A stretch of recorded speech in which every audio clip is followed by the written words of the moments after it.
lislaam araamal sëyub mbokk nàmpaale ñu bokk nàmpandoo ci wenn wenn tax lislaam araamal ñu dencante ñu takkante ci ab sëy ndax wàllu science ci wàllu médecine leeral nañu araamal googu lislaam araamal wala déet buñ la leeralee lii ci ngay xamee ne yonent salaatu sharia bu mu fi indi lépp lu mu tëral rek xamal ne dëgg la yonent salaatu dafa wax ci hadiis ne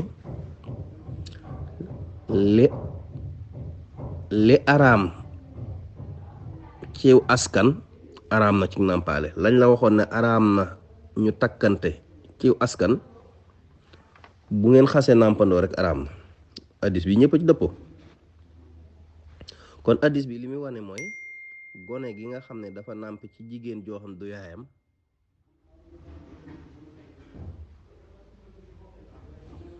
da koy araam doomi jigéen yaay jooju mu nàmpe nga xam du yaayam dëgg dañ koy araam ndax xale bi nàmpe ci yaay jooju nga xam ne du ndeyam day mel ne doomam la doomam yu jigéen day mel ne ay jigéenam lañ ay sëram lañ kon sa rakku jigéen wala sa mag jigéen mënoo ko takk ndax yéen a bokk ndey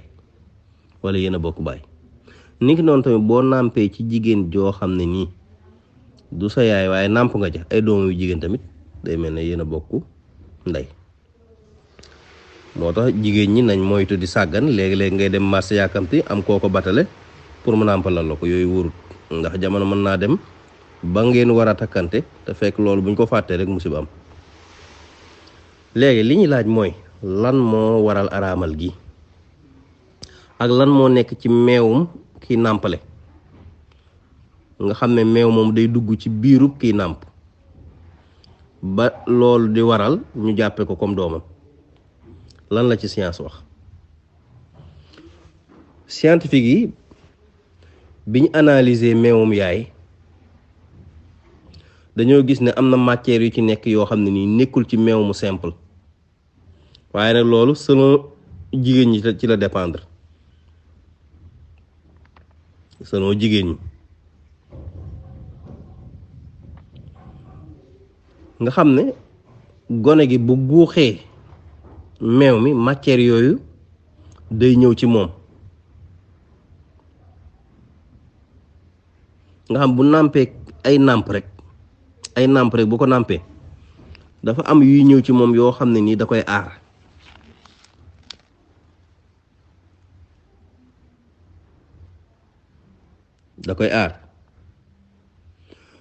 loolu li muy tegte la mooy gone gi nga xam ne dafa nàmp ci jigéen ay nàmp dafa am yiñ naan ay caractère physiologique dafa am yoo xam ne nii nga xam ne day mel ne ndono la ak yu nekk ci ndey ji yoo xam day mel ne day transféré wu jëm ci ki doon nàmp nga xam day mel ne yaayam waaw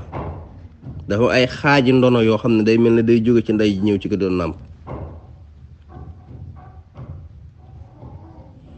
kon te loolu muy transfert yu jëm ci ki doon nàmp loolu ci boppam moo am ca doomi dëggam doom yi nga xam moo leen jur dëgg moo tax ñooñu dañu mujj mel ne ay frère am buñ ne ay góor wala ñu nekk ay sœuram buñ dee ay jigéen looloo tax mbokki nàmpaale mu araam ñu takkante ndax même melo yi nga xam ne mooy waral ndono yi nga xam ne mooy tax nit nuru nit wala yi nga xam ne moo koy aar te matière yu jóge ci jigéen ñëw ci doom yooyu yëpp da koy am te yooyu mën naa waral bu fekkee kii dafa yore feebaru nàngam mën na nekk feebaru ndono da ngay gis koo xam ne nii baayam dafa asma woon mu asma wala baayam jabet yu demee noonu xeeti feebar yooyu nàmp gi rek da koy waral moo tax yoonu sallallahu alayhi wasallam ne kat kon ginnaaw loolu am na araam na mbokki nàmpaale ñu takkante te bam koy wax junni at ak ñeenti téeméeri yu topp science ñëw daal di koy dëggal ne yoon tamit kat li mu waxoon ne araam na science wane na ko araam na waaw ndax nàmp gam ca nàmp rek yi am ci biir yaramam moo ko yee am ca doom yam jural dëgg ñooyam kon day mel ne doomam la waaye yoon tamit moom dana woon araam na rek bàyyi noonu waaw kon ana yàlla mi nga xam ne moo xamal yonentu sallallahu alayhi wasallam vérité scientifique yi te boobu jumtukaay gëstu yu amutoon yii nag boo koy dégg rek day dolli sa ngëm ci yonent bi sallallahu alayhi wasallam nga xam ne shariha l'islam loi islam amul lu mel ne moom ci mboolem civilisation yi fi mas a jaar ak seeni loi ndax moom dafay des loi bu ñëw boo juyee moom tamit jamono na dem ba mu yey la ba nga xam ne yàlla wax mooy dëgg ndax yàlla mi tëral loi yi xam na démb xam tey xam ëllëg gën a xam nit li koy jariñ mën naa bañ a jub sa xel waaye boo demee ba ca kan da nga xam ne lii dëgg kon nañ gën a jàppaat ci islam gën a jàppaat ci sunna si yonent bi sallallahu alayhi wasallam ak ci shariha seen mbokk Baye Dame Mbaye